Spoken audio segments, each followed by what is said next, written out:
Hey, hi folks, this is Ramki here. Shovan. Sure. Hi, folks. This is Shoban. Okay. Uh, okay. Um, so we are going to today's topic. What we are Shovan and we are going to talk about is what's interesting in Puppeteer. Like we'll together explore what are the interesting things in Puppeteer. Not like any other regular automation. We won't want to check the boring features. We just want to explore what are the special features what Puppeteer has and what we can leverage for to automate it.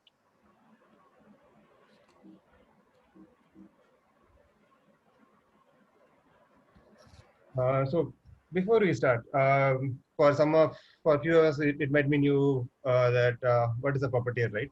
So Puppeteer is a Node.js library. You can simply visualize it as it is a Node.js library and it has a Chromium browser. Just two things combined together and called it as Puppeteer. Um, Puppeteer is a node library which provides a high-level abstraction to the Chrome DevTools protocol implementation. Um, those DevTools protocols you can relate to it like it provides APIs for you to do for browser actions like opening a page or navigating or executing any JavaScripts to do the all the basic kind of browser related actions. Uh, this is Puppeteer is a wrapper around for those APIs. One good thing about Puppeteer is it comes with very low configuration, or even you can call it a zero configuration, and it always bundles the latest Chromium of it on its own. So you don't need to worry about where I need to set my path, where I need to find my path, whether the browser is installed or set those locators. That's not required in the Puppeteer world. And also, Puppeteer is easy to integrate with any JavaScript framework. Similar to Selenium, this is Puppeteer also it does one job right. Like it provides you APIs of browsers. So if you want a test framework, you can use your test framework of choice. If you want to your assistant library, you can use your on your own choice. So uh, it's written very well in a way that it's modularly pluggable and you can use it in any JavaScript framework. So if you see the layers of Puppeteer, right? How if you see the code components involved in it, we'll start with our test scripts. We'll write our own test scripts, right? Navigate to a particular page and do some actions and verify this particular assistant is working or not. That is our test script part. The next layer is Puppeteer library which interacts with our Chrome Developer Tools protocol, which is built on Chromium. So if you see the next part is the actual browser. If you see in the architecture itself, there is nothing much involved. Puppeteer directly interacts with the browser. Okay. From the architecture perspective, it's again like uh, uh, okay, it's your test scripts, right? Since Puppeteer is a Node.js library, we can write the automation code only in JavaScript. So your JavaScripts will be again a Node test scripts. The test scripts will be using a client library that is called Puppeteer. Using that library, it will directly interact with Chrome DevTools protocol. There is nothing involved in between here.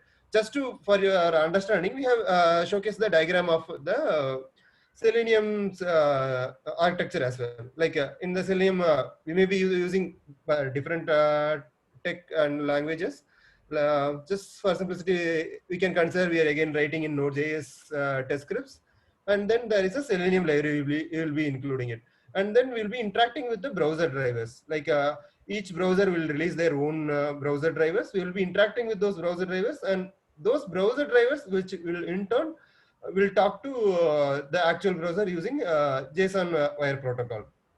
Uh, this is what the old architecture before Chrome has developed this Chrome DevTools protocol. After Chrome developed this DevTools protocol, there are a lot of tools have developed and utilized it. That's where the Puppeteer also utilized, and Puppeteer is also from Google team, and so they know all the features what Google Chrome is developing, and so they're exposing it as APIs in the Puppeteer library. Okay. No, okay. We know, at least I think now we have some basic understanding of what is a puppeteer, right? But before we go on to the features, always there will be a question, right? Why I need to choose puppeteer for doing my automation? Uh, Puppeteer has some rich features and which will make you to cons- consider it as a one of your choice. You won't say the Puppeteer is your default choice going to be for your automation. No, that's not. We are not saying it. We are saying it. Puppeteer has a lot of features that will make you to think about. Okay, to choose between these tools. Okay, what is my application? What is the current context, and which tool I can choose? Then you can see the features of Puppeteer and you can use it. Puppeteer has a lot of varied features that we are going to see. Those features will make you to consider to choose it. And also, setting up the Puppeteer is, as always, it's a very simple thing, and you don't need. There is no dependency for. No need to manage any kind of dependencies while working with Puppeteer. And there are a few more features like the flakiness and all. It got reduced.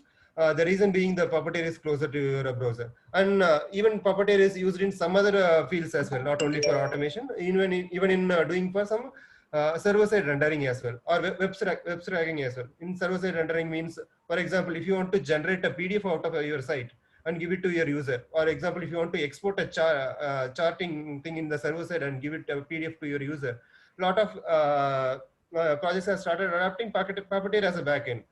It will render your application and it will generate your PDF and it will be served back to you, to the user. So users won't face any performance issues or those things. Everything will be rendered at the server side. So there are a lot of use cases for using Puppeteer.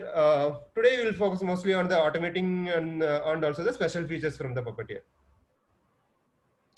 Okay, when it comes to browser support, this is always first thing to check, right? While choosing any automation tool, whether it will support my all my browsers shoot or not, because my customer wants me to test in all those browsers. Puppeteer is based on Chrome DevTools protocol, as we said. So it can support only the browsers which are built on top of Chromium. So if you see what are the browsers which are built on top of Chromium as of today, Chrome, Brave, Opera, Edge, and there are so many other non-popular browsers are there. Those are all built on top of Chromium. Chromium is a project from Google, which is like similar to your Chrome. The whole complete code is open source of your browser. Chrome is just a skin on top of Chromium. Similar to Edge is also some skin from Microsoft to just to change their look and feel of give their Windows based platform feel. That's the only difference. That at the core, the Chromium is same across all the browsers.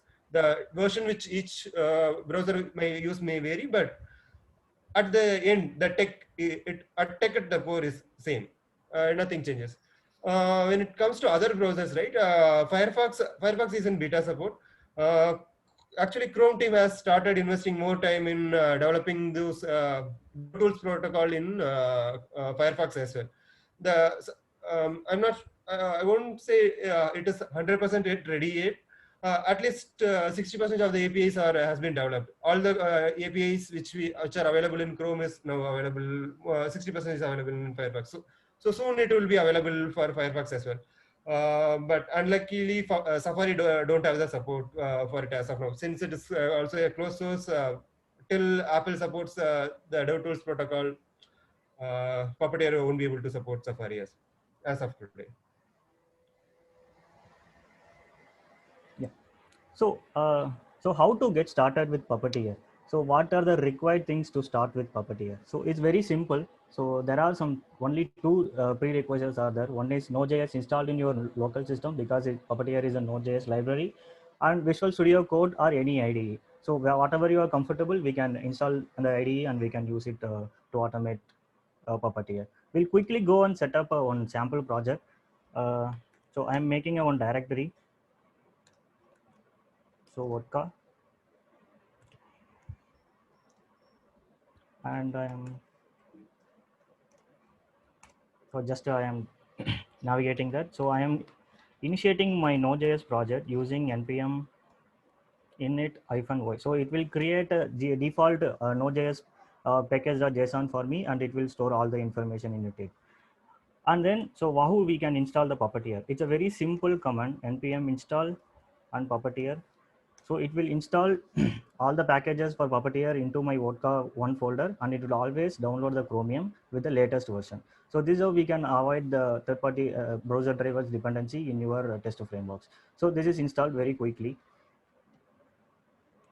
And next thing is let's start. So how we can code with Puppeteer? So since it's a node, it's a library, so just we need to import Puppeteer into our code. And I'm using async and await because Puppeteer, all the commands is the asynchronous function, so we have to await them. So each and every Puppeteer command we have to use await.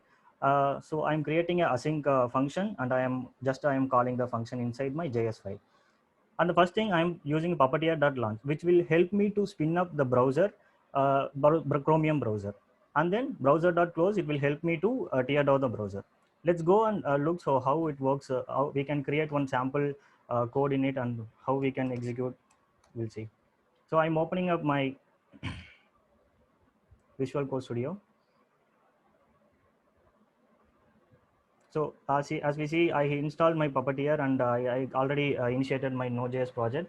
So inside that, I am creating one folder like JS file, my first test for launching spin up my browser, first test.js. So as we see in the code, first I am importing my Puppeteer, and so there is a Java how to import Java scripts. It's like required, and I am calling Puppeteer. So this will import all the libraries into my JS file, and I am creating one async function which will,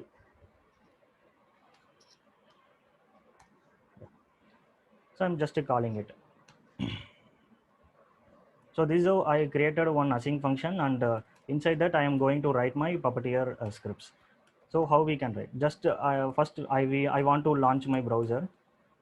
So I am creating a browser variable, and I have to await my Puppeteer command until it is resolves, and Puppeteer dot launch. So okay. So this is how we can launch launch and spin up the browser. So how we can tear down? That's also very simple. And browser dot close.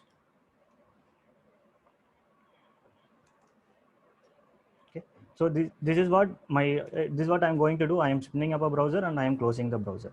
So let me run how it will be displayed in your UI. So since it is a node project, so I'm using a node command, node, and my first test. Oh, sorry.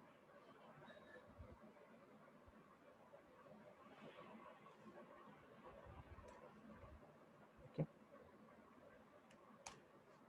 So I'm running my scripts. So it is running. So so Puppeteer is always running with your default headless mode. So how we can run it with headless false? So we have to add some arguments in your Puppeteer launch. Like we have to make headless equal to false. Then only you can see the UI. So it helps to when you go with the CI/CD. So it will helps to automate very efficiently in your CI/CD pipelines. And so now I am running, so you see how much fast it is. So it is run, and it is closed. So for view purpose, I am just commenting my browser.close, so how it is opening, to see how it is opening. So this is what my Chromium launched by Puppeteer. You can see, so about Chromium, so which was installed when I do npm install. Okay. So now we see how we can launch the Firefox into in your scripts. So for that I'm using. So for that we have to set a environment variable like Puppeteer underscore product, because since Firefox is not full supported with the Puppeteer, it's being developed. So as usual, Puppeteer install, npm install, and Puppeteer. If you see, when I set a node environment variable as Firefox, it download Firefox nightly version for me. So we can use this Firefox version into our scripts, and we can automate our scripts against Firefox until it is a stable version. So this is the workaround to use a Firefox. So we'll wait for a second. It's downloading.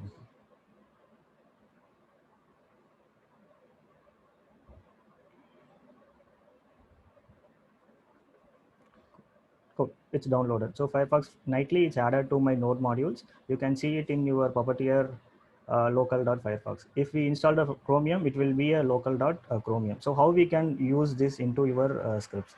So just we have to do only one thing. We have to set product as Firefox. So these are string. So this is how you can call the Firefox browser, and you can do automate with using Puppeteer. So as usual, I'm running my node command, which will launch Firefox for me. You can see here, so Firefox is launched. So this is how you can, as of now, it's not integrated with your Puppeteer library. So we can have a workaround to how automate using Puppeteer. So next thing we understood, so how it's coded using a spin-up browser, and how we can close the browser. So we already discussed Puppeteer using our Chrome DevTools protocol. So I would like to show you a demo. So how Puppeteer works, how Chrome DevTools working with the Chromium without Puppeteer. So then we come to better understanding how Chrome DevTools is working. So for that, again, I am going to install my Chromium. So if you again npm install, it will again install my Chromium browser. It's downloading my Chromium. Let's see.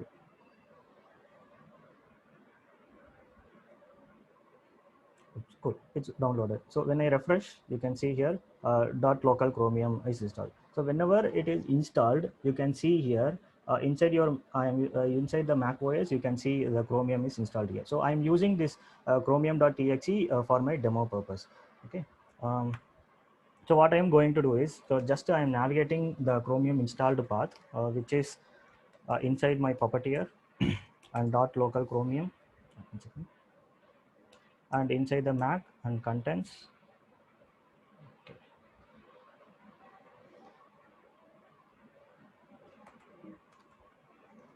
Contents and inside the Mac OS, inside that I have a Chromium. So how we can interact with the Chromium? So I am going to open Chromium into debugging mode. So I am assigning a special port for Chromium. Debugging port equal to, I am assigning 9555, and so I am using a local network. So I am going to ignore my certificate errors. So I am adding a separate flag into it. Ignore certificates errors. So it will remove my network certificates. When I give enter, now my Chromium browser listens to 9555 port. So I can reuse it for my upcoming commands. If you see, I have launched Chromium without my Puppeteer API. So this is how you can launch your Chromium using your CDP. So I am parallelly opening a new terminal. I am using some curl commands to interact with Chromium. So I am giving a one HTTP endpoint, like localhost 9555 JSON and version. So when I give JSON version, it will give me the Chromium information, like which API is targeting as of now. Generally, Chrome DevTools protocol is using a WebSocket API to interact your Chromium browser. So this is how it will interact. This is the WebSocket API. It will interact it helps to interact with your Chromium, and then it will give the user agent, and it's a browser version. So everything it will given when your when you give JSON / and version. And we'll see how to open a new page in Chromium using CDP protocol. For that, again, I'm using HTTP endpoint. So I am going to create a new page. So I'm using a new command, and I'm skipping my comments and HTTPS. For demo purpose, I'm taking my ThoughtWorks website. It's works.com. So when I say I want to create a new page in my already opened Chromium, we can using this command and we can open the thoughtworks.com. So this is how CDP will interact with your Chromium using these HTTP endpoints. So if you really want to interest to develop any separate APIs, you can use this CDP commands and you can create your own library if interested. If you see, it's a, you can consider it like a web server. Yeah. It will respond for all your requests. If you say open a page and if you make a HTTP call, you can WebSockets, you can treat it like a HTTP calls for now. If you say the list of commands, the API, I think Shobhan is showing the API documentation, the whole everything how the DevTools protocol is covered here. So if you want to write your own automation tool similar to Puppeteer, it won't take much time. To be frank, because all those are already simplified by DevTools protocol. You're just going to write a wrapper around it, like how you want it to be. Like here, Puppeteer is exposed it like a browser thing, browser.launch. That's the function names they have written and did an abstraction. It's Puppeteer is an abstraction library. That's what we wanted to make clear for everyone. It's just a wrapper around it. It doesn't have any functionality on its own. It just has some abstractions which can help you to write your automation code cleaner, and it can interact with Chrome DevTools protocol.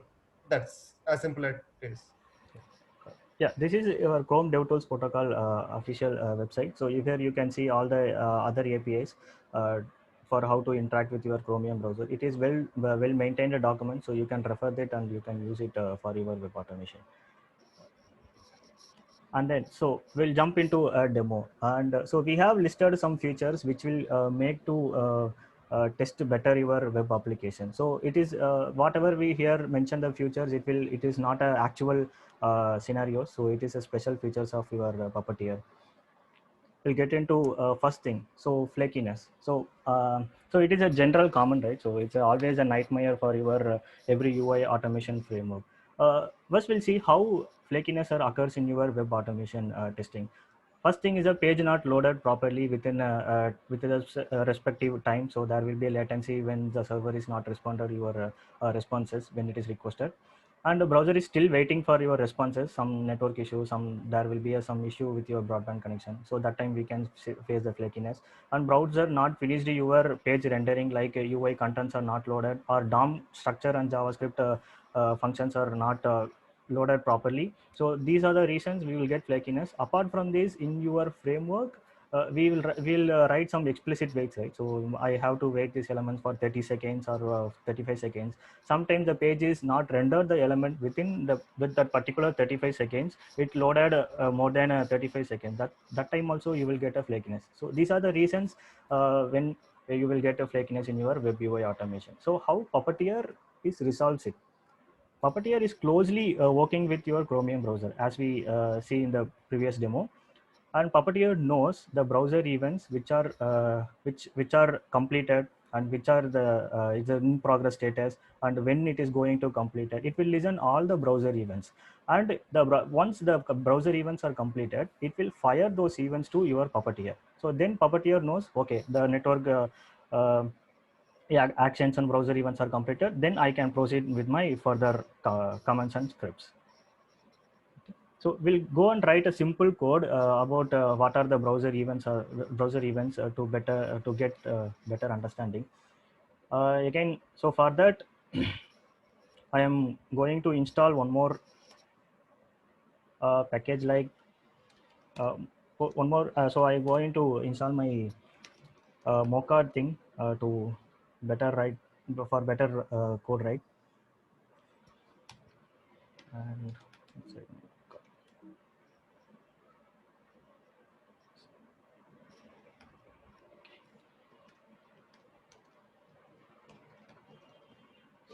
Okay, install here. One second.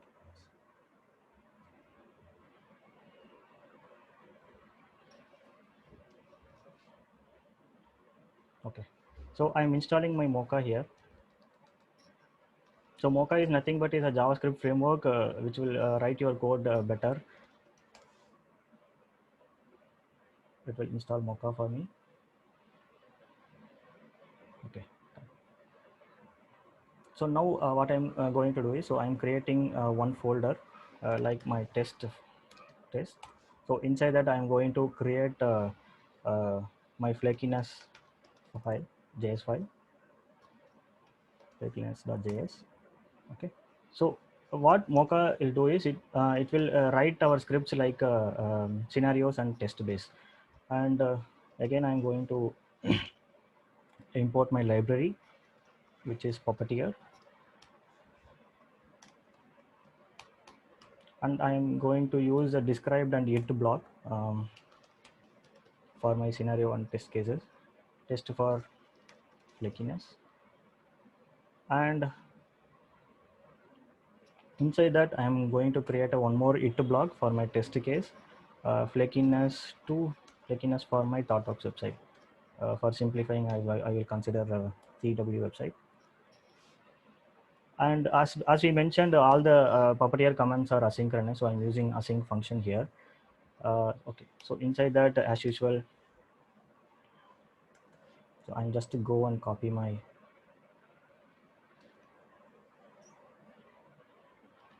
okay. So I'm making headless false, and I don't want Firefox browser for my test. So here I just launched my Puppeteer Chromium browser using Puppeteer, and I'm creating a new page into it, and I am using await command to navigate my page to ThoughtWorks website. HTTPS. Okay, so it will navigate to to ThoughtWorks website. Okay, and as usual, I am closing my browser. Sorry, browser.close. So this is how we can launch any websites, and you can open it in your Chromium browser. Okay, so I'm using a Mocha framework, so I'm switching into a different command, which is npx and timeouts equals 0, and I have a test in my test folder, and which is my flakiness. So when I run this, you can see it is launched and closed. You can see the time with it took only 2 seconds. So it don't know what are the network commands we have, since we not declare any network actions into my Puppeteer scripts, and it launches and closes within a 2 seconds. So how we now we'll get into how we can call the flakiness browser actions. There is a wait until command. Inside the wait until command, there are some options like document content loaded, unload, network ideal, and network ideal 2. So these are the browser actions which can be Puppeteer will wait until the actions are completed. So once we select the DOM content loaded, so the Puppeteer scripts will wait until the browser DOM structure is fully loaded, and when those events are fired by the browser, then it will proceed to the next script.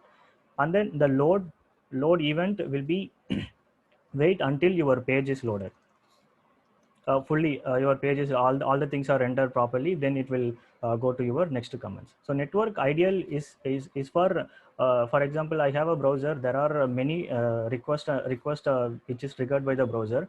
So until it will wait until all the requests are satisfied browser, then it will continue your next scripts. So these kind of using these events, you can easily wait your scripts until your actions, until your DOM or your elements are enabled in your UI. The next thing is a network ideal 2. So both are same, but network ideal 2 is for it will wait. For example, I have a 10 request for the browser, 8 is satisfied, 2 is still progress. So Puppeteer will not wait for those 2 requests. It will continue your scripts, because Puppeteer this network ideal will allow you to wait for 2 requests. So this is how we can avoid your flakiness in your test. So when I give network ideal 0, I am again commenting here. So again, I am going to execute. We'll see how much time it took for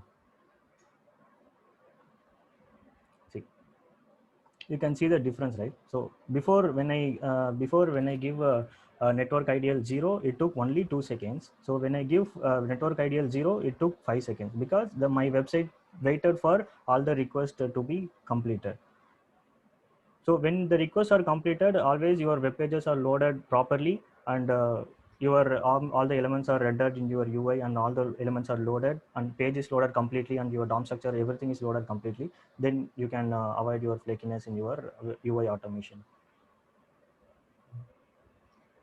So we'll answer few questions, something which are relevant at this Sure, point. sure, sure. Okay, I think one question from Zabil is, does Puppeteer supports multi-browser launch like Protractor? Okay, if you see the script, right, we had, you can go back to the code, we we are giving an instruction, right?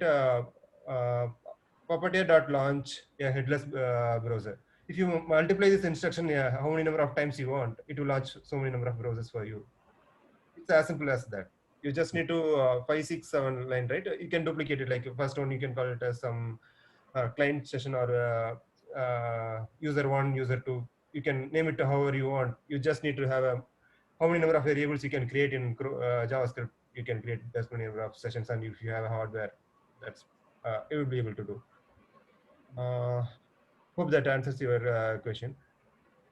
And one more question. Okay, I think this is from Sudarshan. Like, if you have different Chromium browsers installed, how can we manage on which browser the test should run? By default, it will launch Chromium browser, which is part of it. Like, it's come with, I think Shobhan has explored that Node modules folder, right? That Chromium will be launched. If you want to launch a specific browser and specific version, it has in the headless section option, right? As of now, he has given false for it. There you can specify a host path to specify the path of the executable path of your browser. If you specify that exe of your path of your browser or the executable file of your browser, it will get launched. That exact particular browser will get launched. I think that those are the two questions I wanted to answer now, Shubhan. Yeah. Go ahead. Ramki, sorry to interrupt. So there was one question in the chat. Maybe Mahati has asked what's the use of async as such. Maybe you want to cover that as well. It's not there in Uh, Okay. In application, okay, this is from Saurabh, right? Okay. In applications where there are drop-down or UI elements that have Ajax calls associated to them, does this network idle 0 will help them? In those cases, you can use the network idle too. Like for example, there may be instances where our applications will be keep on monitoring at the backend, right? For example, to get any notifications there are better implementations for it, but there are some implementations if we are not using HTTP2 and we don't have the push concept, we have to browser has to poll for all their requests, right? In those cases, you can use the network idle too. So it will ignore the two requests. If there are two requests active, it won't bother. Let it be there. That's how you can manage those kind of things here. Hope that answers.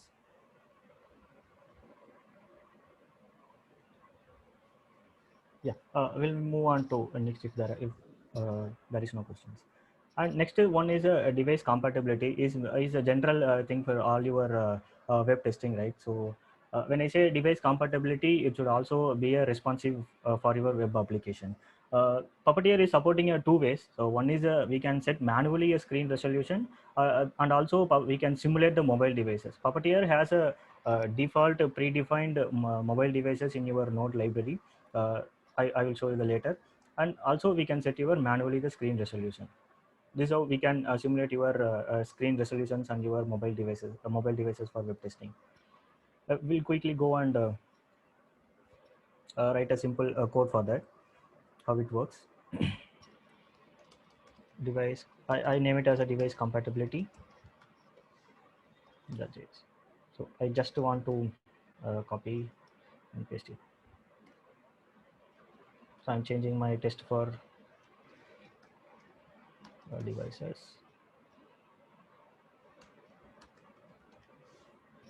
Set viewport. So this is a set viewport which will help you to set screen resolution manually. So I'm not going to change these two lines always, and I'm going to launch my ThoughtWorks website. So before that, I want to make sure set my screen resolution. So which will help you to set my screen resolution is set viewport API. Okay, so inside that we can give options like what are the width you want. Like I am defining 1920 and height. So which height I want to my screen resolution, 1080. So this is this is how we can set manually your screen resolution using Puppeteer set viewport. Okay, we'll quickly run the scripts. I'm using a same Mocha command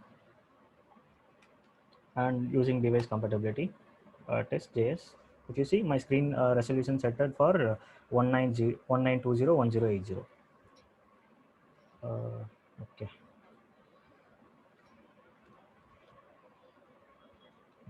so I just uncommented to tear down the browser.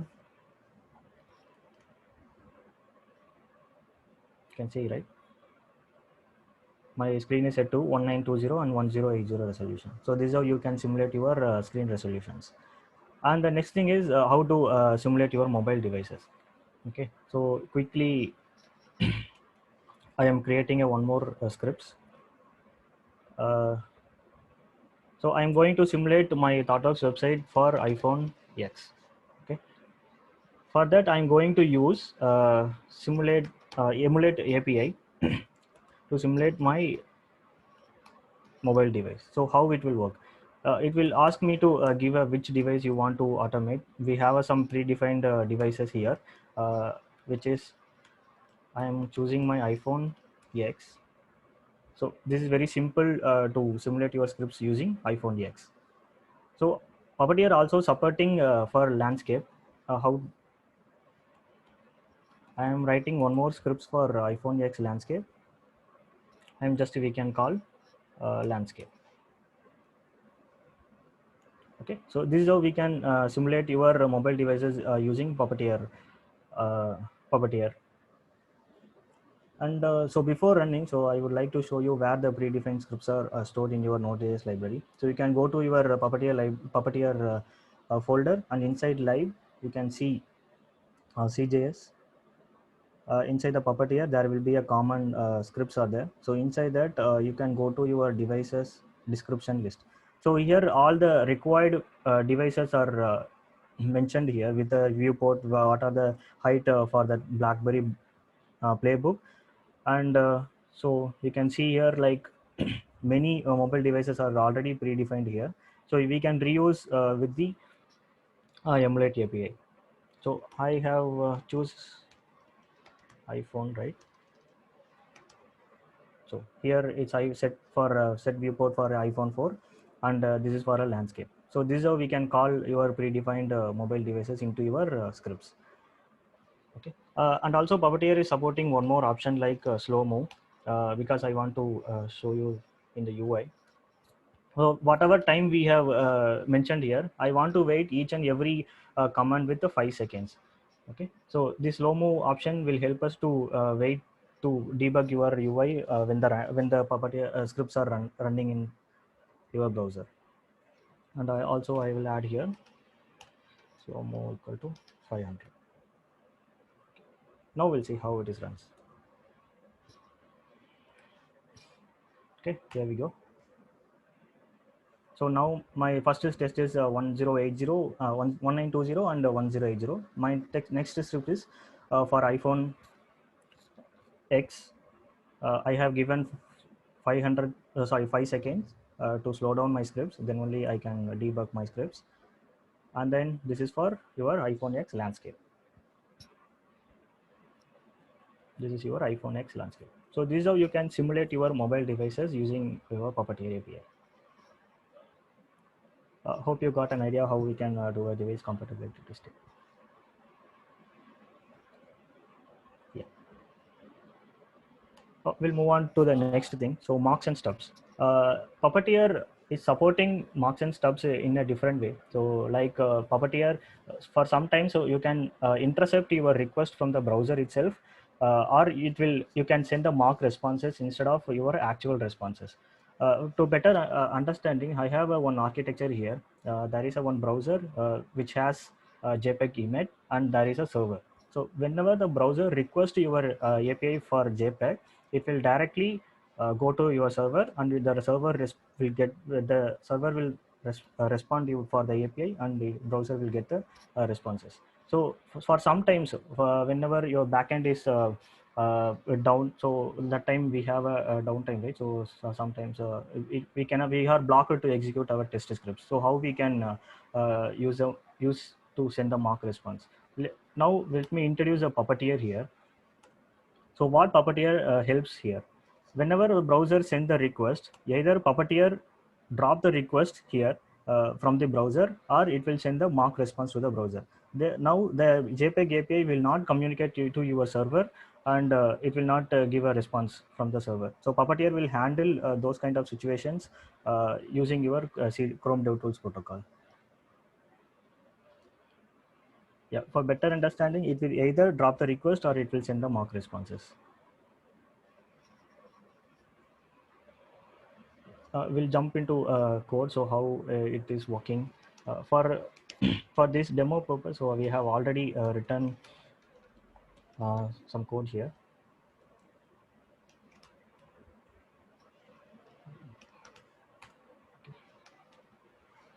So I'm opening into my Visual Studio Code.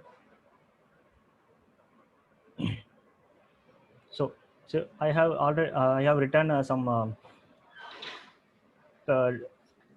code for my marker and stubbing using Puppeteer. Now first thing, I am intercepting my ThoughtWork image test. So for example, I have taken a website, mythoughtworks.com. So here I want to intercept my ThoughtWorks logo here. Instead of my actual ThoughtWorks logo, I am going to send a mock response, a Chrome logo. So how we can do with our code? It's very simple. So as usual, I am launching my browser and I am creating a new page. Here I am calling the set request intercept API, which is the Puppeteer API. And here we can set the Boolean value. If my set request interception is equal to true, then what are the function we handled below, it will go to intercept your request from the browser. If it is a false, it will run as usual. It will get the response and responses from your server. So here I have used a Chrome logo, which is a source path from the Chrome logo. I have converted the Chrome logo as a base64 image. Then we can easily give a mock response to my browser. So I have stored it as a base64 image. Then I want to buffer my base64 image using buffer class. So I'm just calling my variable, and I'm creating I want to be at the base4, and I'm just as a console purpose. Then what I am going to do is I am going to get all the requests from the page. When ThoughtWorks is loaded, it will get all the requests, and it will store in the request. Okay, and I am creating a one callback function. It's an intercept. Here I'm doing some validation, intercept.url. So whatever there are, you can use many resource types, like you want to intercept all the images, like using resource type. You can mention what are you like. If you go your browser,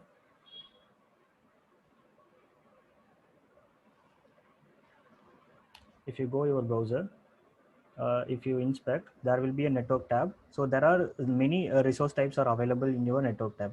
It's a XHR or JavaScript and CSS image. So if you want to intercept your particular resource type, you can mention that also. Or if you want to specific to any API endpoint, and you can also mention here using URL method. So here for demo, I am going to intercept my ThoughtWorks logo alone. So I'm using my API for my ThoughtWorks logo. And there are response. So for example, if you want to intercept the image directly, you can abort that using intercept.abort. So this will help you to drop your request from the browser itself. Then the no logo will be displayed in your website. So whenever you use respond, it will send the mock response instead of the actual response. So here my response will be 200 OK status, and I want to be a content type image PNG, and I am passing my image, whatever I buffered base 64 image, I'm going to passing my body. And apart from this, so apart from the request, so whatever requests are there in the browser, everything should work properly, everything should communicate with my server, and it should be response properly. And again, I'm loading my ThoughtWorks website. I'm using a network ideal 0 for my flakiness. Okay, let me run using mocha command. Mocha test, sorry, timeouts and 0, my third, yeah. So when I run the mock and stubbings, I have disabled a browser teardown. If you see, before, when I show you the thoughtworks.com, it was a ThoughtWorks logo. So now I intercept my ThoughtWorks logo API, and I am giving a response from the Puppeteer. So please change the ThoughtWorks logo to Chrome logo. So this is how you can intercept your browser and you can send the mock responses. This we have shown it for an image, but the similar thing you can use it for any API request as well. For example, if you are using in microservice architecture, you want to test the services which your team is developing, and some services is not in your control. You can't set up those things, but you can test it with Puppeteer. You can mock or stop those other teams' API responses, or even if it is some costlier third-party API calls as well, you can mock all those and send a mock response. Hope you got an idea. So we'll move on to the next thing. So network simulation. Puppeteer is simulating your network speeds like a good 3G and regular 4G Wi-Fi offline. Sometimes we have to ensure that my application is working with fine with all the broadband connections, right? So because user and user, the broadband connection will be vary. How we can simulate those situations using Puppeteer? First, we'll see how we can simulate manually. Again, you will go the network tab. There will be a options called network simulation. So you can simulate manually here fast 3G or slow 3G or offline mode.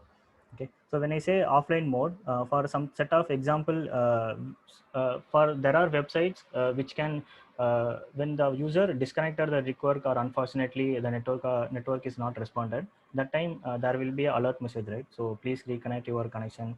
There is no website. Those kind of alert message you can simulate using Puppeteer. How Puppeteer is do? Let's go to the code for demo. Okay. So I have written a network simulation scenario, and there will be a test case, right? Network simulation for slow 3G. Okay.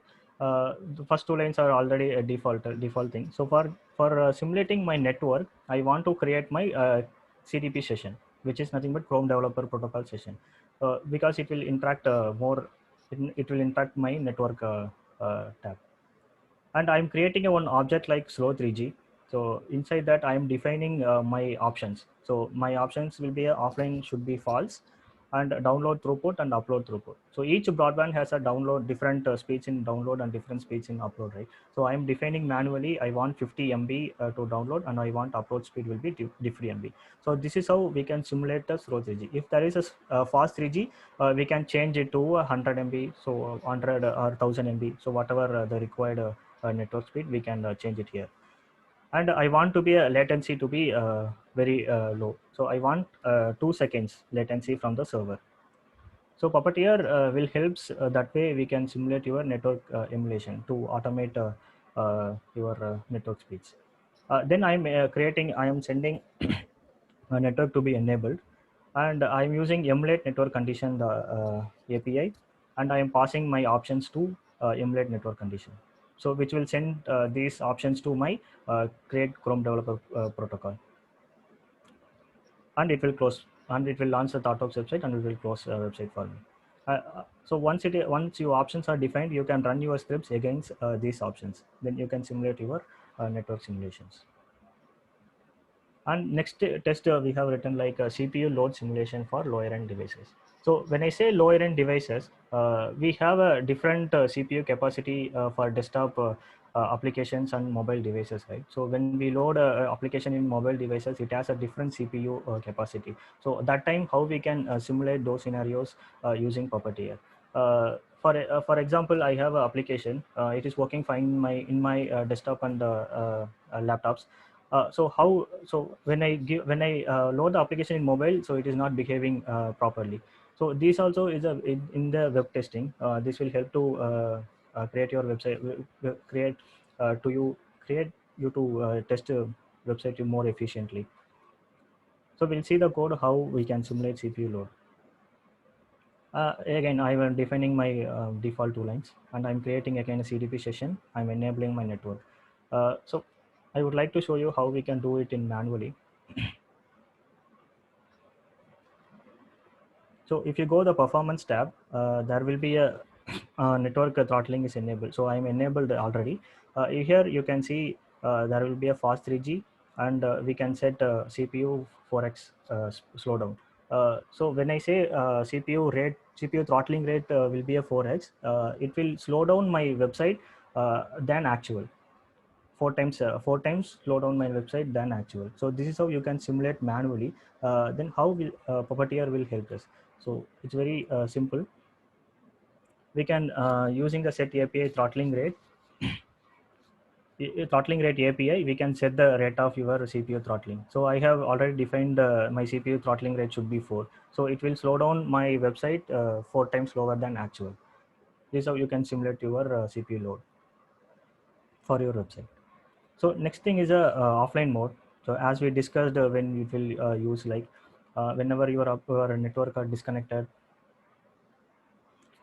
For example, so when I have a one example website, GitHub hotspot. So when I'm inspect, I'm going to network tab, and I'm switch off my network. So now I am getting the error message called connection attempt failed, connection lost to reconnected. So this you want to check. So we can do it in manually. So how we can automate this scenario using Puppeteer? So this is how we can set. So it's very simple. So we can. I am writing my default two lines, and I'm launching my website. So which is support for offline mode, which is enable my alert message for offline mode, and I'm setting set offline mode equal to true. So this set offline mode API will help me to set up my options. So if it is a true, it will make offline enabled in your network tab, and if it's a false, it will run as usual with the network. So this is how you can simulate your network speeds and of CPU load and offline things. And we go and I'm going to execute. There we go. If you see, I haven't give any slow move, but still my website are loading very slow because it's a slow 3G. I have connected with a slow 3G network. If you see, my network are still not loaded because I have assigned 50 MB for upload and download speeds. So now my website are loaded. So this is how you can simulate your slow 3G network. Yeah. Yes. My test, my second test is running now, which is CPU load simulation. So we can't see how it is throttled, but it is handled in the backend. So the next thing is an offline test. I have given an option called slow move. I want to make sure I want to see my network connection alert message here. So you can get the path of your alert message and you can validate in your scripts. So this is how we can simulate your network simulations. If no questions, we can move. Yeah. So next thing is the geolocations. So when I say geolocations, for example, I have for my application is supporting a different geolocations like US or Japan or Spanish. So whatever regions. So for example, we have Amazon website, right? So it is supporting in all the geolocations. So how you can simulate your current browser locations. So Puppeteer helps us to simulate your geolocations. For example, I have an example like I have a restaurant search example. Let me, this is Chrome browsers.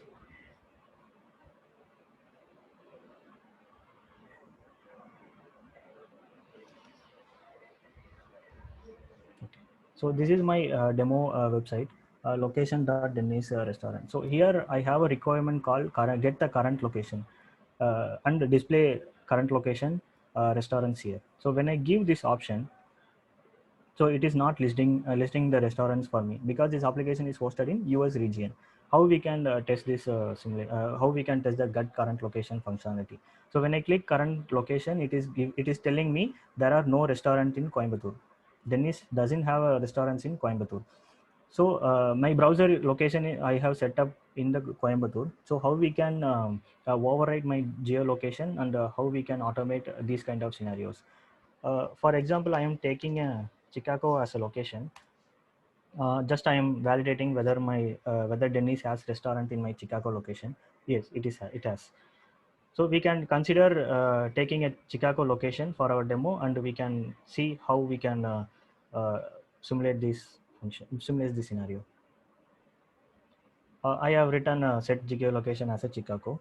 So the first line is same as always, and I'm calling a default browser context API, which will help me to override my browser permissions.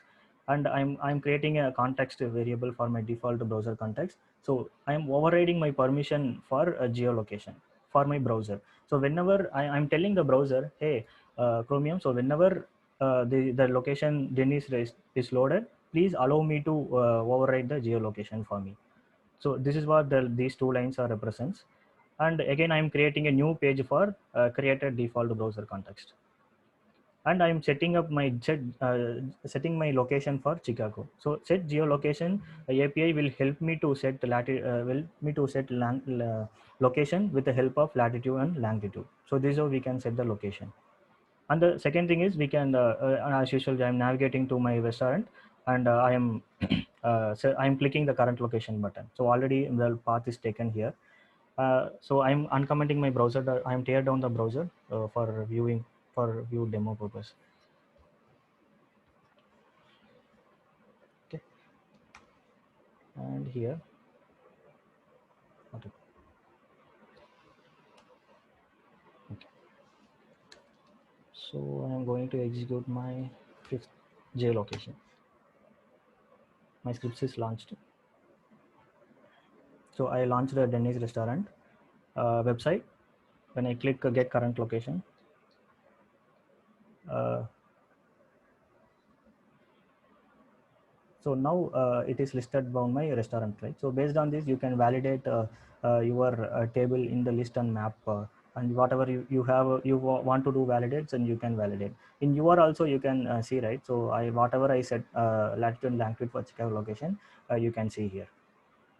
This is how you can simulate your browser location using Puppeteer and CDP.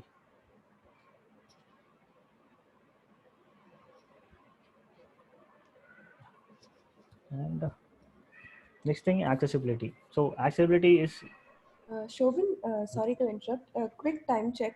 sure, We have close to 8 minutes left. sure. Yeah, Kila.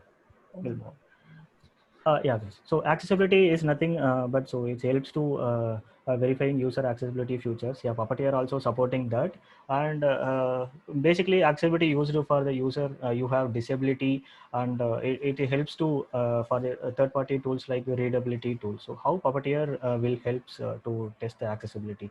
Uh, we are using an accessibility snapshot API, which will help to take a snapshot of your page accessibility. This is very common, and I move on. I'm calling a accessibility class, and there is a snapshot method. So I am printing my accessibility tree. So Puppeteer is supports it's very simple JSON structure to understand better accessibility for your page. We'll see in the console how JSON tree looks like for your accessibility for your website. So I am just using an assertion library, and I am verifying my website name should be ThoughtWorks Global Software Consultancy and pipeline and Tata Tools. This is how I'm going to validate for my ThoughtWorks website. And next thing is a verified default language is detected properly. So we already discussed, right? So there is no point to display hosted your application in the particular region. So some of the application are hosted in the many regions, like so how we can test it for your other regions. For example, so how accessibility helps here. For example, each region will have a different language settings, right? So whenever we go Japan, it has a very different languages, and there is a US region has a English language. So we have taken a Spanish, and I'm setting a Spanish language code here.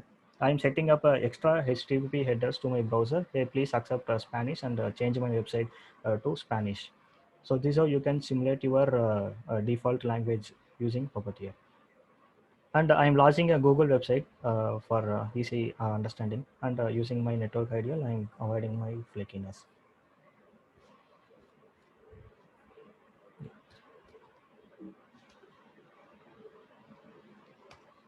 So when I give accessibility, so first accessibility, it will get a snapshot for my ThoughtWorks website, and it will my text.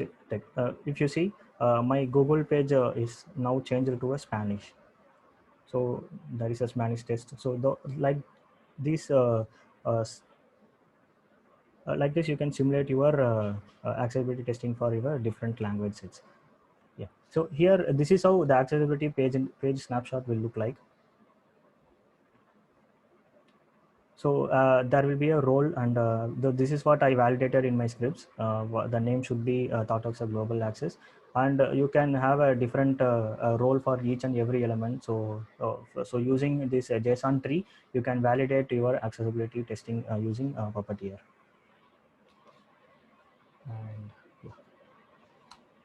And next thing is a performance metrics. Puppeteer helps a lot to validate your runtime metrics for your website, and also it is helping to inspect or track your performance metrics. When I say performance metrics, like memory consumption, and there will be a different memory consumption, like JS heap total size. It will be differ each and every versioning your website, and the CPU load and DOM node content, and also there is a JS event listeners. There will be extra metrics are there for your websites. Puppeteer helps a lot to validate your performance metrics. So we have written a simple code for performance metrics, how we can validate JS heap size. I know my requirement, ThoughtWorks website should not take more than 12 MB for JS heap size. Sorry. How we can validate JS heap size here. So const I am creating I am spinning up a browser, and I am creating a new page, and just I am going to ThoughtWorks website, and there will be a metrics API, so which will help to me grab all the runtime metrics from the websites. I'm storing into my metrics variable, and I am consoling it. So here I'm doing some assertions, which metrics has a JS heap total size should not be more than my 12 MB. So this is what my test. We'll see how metrics will be look like in your scripts.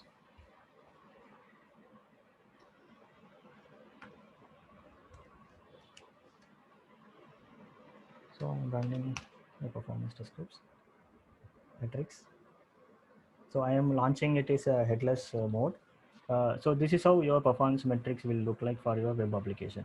So what I have validated is my JS heap total size should not be more than 12 MB. I have converted with bytes, so don't confuse with it. And so there will be a frames and JS event listener and layout count. So this is how Puppeteer will return your performance metrics in your console. So you can get options, and you can validate on that. Next thing is a Lighthouse audits. So Lighthouse is, when I say Lighthouse audits, is nothing but is a Chrome engine which will help you to analyze your web applications or your web pages. We can do, it will more help on your client side performance for your application. Puppeteer helps to get audits from the Lighthouse library, and Puppeteer and Lighthouse will help to increase the quality of your application such a way that performance and search engine optimization and accessibility and best practices. These are the things which Lighthouse can be done. And so for our demo, we have taken search engine optimization. So search engine optimization is nothing but which will optimize your search results, search results engine for your website. Um, so when we go to your Chrome DevTools, there will be an engine called Lighthouse. When we generate your reports for my ThoughtWorks, it will generate. So this is how you can manually validate your Lighthouse scripts for your client-side performance. Let me give a 1 minute. Wait for 1 minute.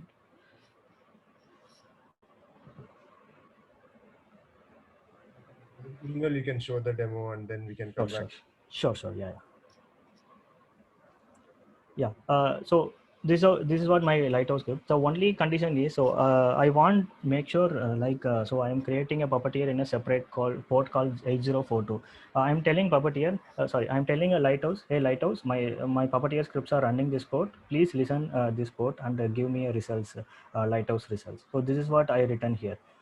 So I am calling, I am loading my ThoughtWorks website and I am asking for Lighthouse, hey, please listen this port and give me the results. So this is what you can call your Lighthouse and you can get the results. I'm storing into Lighthouse results and I am validating my SEO score. So there is a category which we saw: performance, accessibility, and best practices. So I am getting SEO score from my Lighthouse result, and I am validating it should be equal to 0.84, because from my ThoughtWorks I know the requirement of my SEO score will be 0.84, which will differ from each and every website. And the next thing is we can also validate time to interactive. So there are many things to validate. For demo plus we have taken a few example. So time to interactive is nothing but which is helps to analyze your time. So what time the user will see the application, how much time it took load the application. So this is what time to interactive. So I'm just again I'm consoling it my time to interactive and my Lighthouse results. Meanwhile, yeah, it is loaded my Lighthouse script for ThoughtWorks, and this is how my Lighthouse report will be. So whenever you have time, so just to go through what are the Lighthouse reports are there. And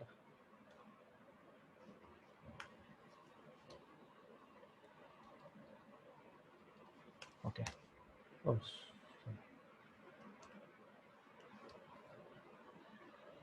So this is Lighthouse scripts.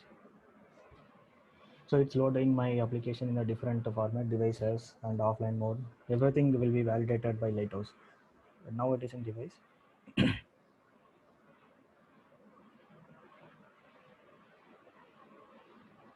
So now offline validated, and it will run in many ways. So this your Lighthouse audits will look like. So all the audits will displayed in your JSON. Also, you can extract into a different file. And that's already validated. My SEO score is 0.84.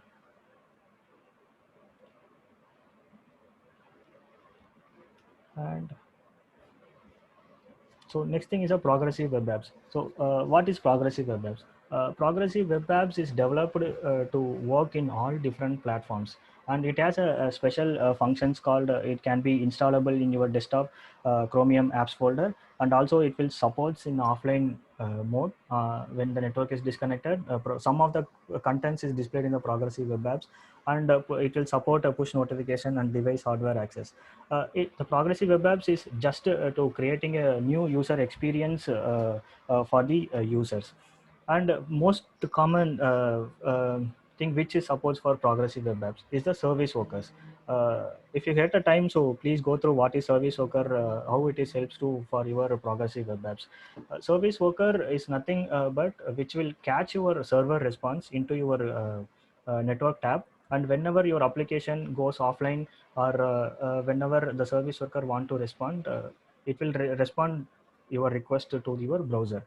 For example, I have a I will say I have for example, I have taken a PPTR dev, which is a PPTR dev document is a progressive web app. Okay, so if you see how we can know how we can come to know whether the website is have a progressive web apps. You can see in the right side there will be install button. So inside the install button, install icon, you can install it in your Chrome apps. So it will defaultly it will install as a app in your Chrome apps. So whenever you want, you can go to your Chrome apps, and if you click, it will respond as a desktop app. So Service Worker is a major thing to work with the progressive web apps. And for example, I have a PPTR dev. There will be a Twitter link. Whenever the application goes offline, I don't want to display. There is no point to display Twitter link in your website, right? So those kind of situations will handled by the service workers. So this is the same thing we are going to validate in our scripts. I'm creating a one PW test and should register the service worker. So this is what my test case. So first 3 line, I'm launching my browser and I'm loading my PPTR dev document. And so I'm using a evaluate JavaScript API, and I'm checking whether my service worker ready for this PPTR dev, because service worker important for sending a request when it is offline, right? So it will handle everything, those progressive web apps. And I'm creating a one map for all requests. I'm sending, as we see in the network intercept, right? So I'm getting all the requests from the page, and I'm setting into my all request, because I don't want to duplicate the things, right? And I'm setting offline mode because I want to check whether my response, my web application is working with the offline. And I'm reloading the page because I have disconnected the network, right? And I am asserting whether my page has an active service worker. Okay, so what are defined in the requirement? And I'm writing the simple display request to look better in my console. So this is how we can write code for progressive web apps. Uh,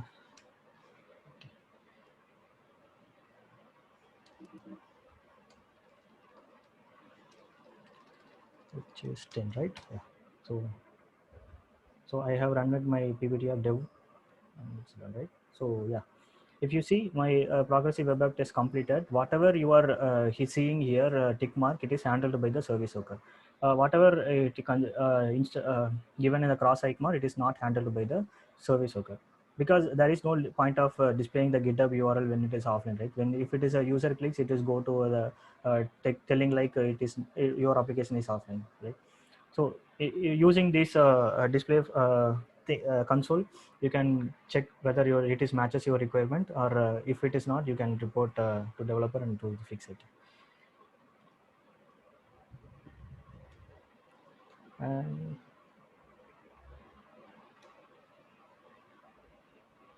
cool. So yeah, you hope understand so how Puppeteer is working with the CDP, and what are the futures for improve your web testing more efficiently. And these are the summarize my futures. I'm just summarizing what we have seen so far. We have seen no flakiness in your UI test automation using browser events, and we can intercept your network, or you can mock your responses using Puppeteer. And there will be a network simulation with a different speeds like good 3G and fast 3G and regular. When the offline mode is enabled, you can simulate those scenarios. This which is nothing but offline mode. And device compatibility, we can set a screen resolution as a manual, and there is a predefined mobile devices. You can reuse all that. And geolocation, which will helps to override your browser location using default browser context API. And accessibility, it's giving a wonderful JSON tree structure in your console. So based on your JSON tree structure, you can use it for your assertions. And performance metrics to help to improve to validate your page metrics like JS heap total size, and JS event listeners, and DOM node content. And Lighthouse is more involving for client-side performance testing. And we have seen how we can test for search engine optimization. So for example, we have taken a ThoughtWorks website, and we have validated whether it has 0.84. And progressive web apps is nothing but it works like a native desktop applications, and it will store in a Chrome apps, which will help for progressive web apps is service worker. So how we can check the service worker in your dev tools. Hope you got an idea how you can test to more efficient your web application using Puppeteer and CDP. We have tried to touch upon a single example on each category. Hope this is not an entire list. Like, we just want to throw you ideas on these are the things you can automate. It's just each area has there are lots of tons of more scope into it.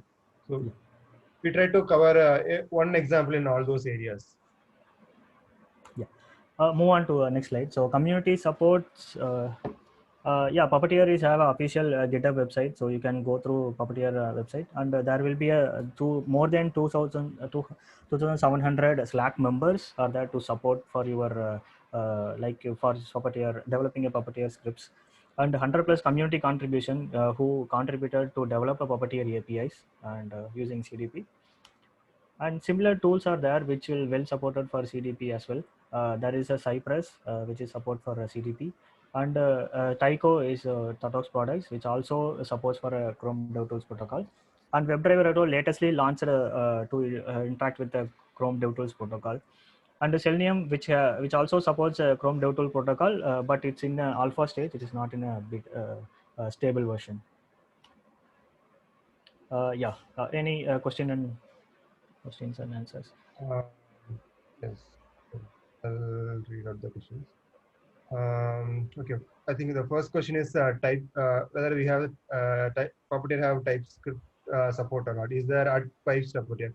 There is a types Puppeteer. Puppeteer is written in TypeScript for you to give the IntelliSense and for their own best practice library development. But if you want to write your Puppeteer scripts in TypeScript, very well you can write it. But I personally tried it, but I didn't find it helpful to write it in TypeScript for an automation framework. So if you wish, you can still write it. And the types Puppeteer exists, and that's what it gives the IntelliSense for Shogun when he typed the code, right? It showed auto suggestions. All those comes from that types Puppeteer. Yeah. And also it's JS, it will all support all the JS frameworks. Right? Definitely it will support the languages also. The next question on TestCafe is also pure Node.js, and it takes care of starting cross browsers, running test report. Apart from the above, we have TestCafe Studio, which can be able to record action. Okay, to give a short about to give very short thing about TestCafe. TestCafe works bit differently. TestCafe architecture is totally different than Puppeteer. Like TestCafe works based on a proxy mode thing, and it uses the browser drivers. No, not the browser drivers. It injects custom JavaScripts. To me, TestCafe is not it won't simulate a real-time environment. It will try to mimic that environment with proxy scripts. So TestCafe is a good choice since it has all those cross-browsing. Any browser it can support and it comes with the own test framework and reporting tool, everything. You can try using it, but if it matches your use case. But Puppeteer is in total different game. Puppeteer runs the tests in faster mode, and I think we can't compare Puppeteer and TestCafe. That's what I would say. We can compare Puppeteer with Cypress and Tyco. TestCafe is more like a modern implementation for Selenium. That's what we can say in the tech space, and also the feature wise. Whatever the features we have seen, right? I'm not sure those will be exist in TestCafe. I have written automation tools with TestCafe, but it was quite good for writing it. But the additional features, wherever I wanted, I have to go back to either Puppeteer or Cypress or Tyco. All those additional features what we talked about, right? Next question, what kind of reporting to be associated with us? So again, to circle back, Puppeteer is just a library. You can use it in your any test framework. And your reporting framework, whatever the reporting framework you want, you can use it. If you don't like Mocha, reports, you can use Jest. If you don't like Jest reports, there are a lot of JS testing frameworks available. Puppeteer is just a library. It will give you functions like puppeteer.launch. Those functions, apart from it, it doesn't care about anything. It's a it's a totally two different comparison. Like there can be a tool which can give you everything for you, but this Puppeteer is like, I'll do only one thing. That too very right. You can do your customization on your own part. If you are a people like I want to set it up everything. I don't want a custom choice. I want to go with the predefined choice. I'm sure Puppeteer is not a choice for you. Puppeteer is a choice for the people who like to customize on their own. Like I want to choose my own test framework. I want to control how my tests run, how parallel it should run. All those, if I want to control on my own, how it should report, then Puppeteer is the choice for you. Or Puppeteer, Tycho is the choices for you. Cypress is in the other different game. Like it has a test runner, reports, inspector, all those. That bundles everything.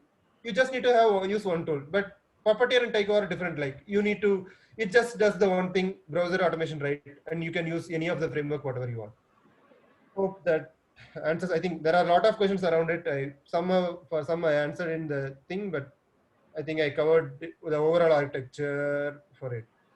How accession work? Again, I think again the same answers. You can choose your own accession library. In the demo, we used the child library for doing accessions.